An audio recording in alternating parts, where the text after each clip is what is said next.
The major needs were, number one, a disciplined army which would not kill people, no extrajudicial killings. People are very, very happy with that. Amaje agaringa ababikira. That's what they used to sing.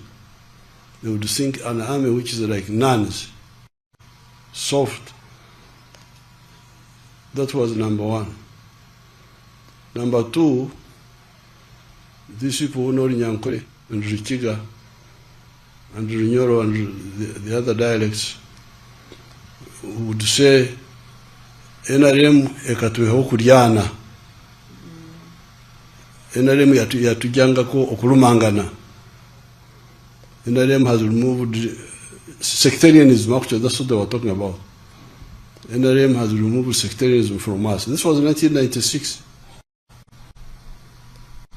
Then, that time, we had started rehabilitating the infrastructure. Rehabilitating the infrastructure, and they were beginning to see that rehabilitation is coming.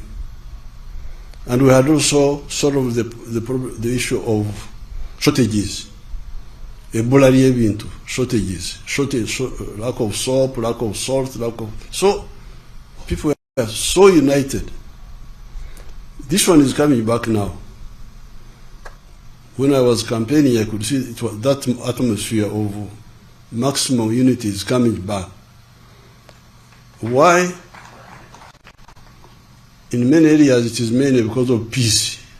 New Vision TV. Stream smart, stream New Vision.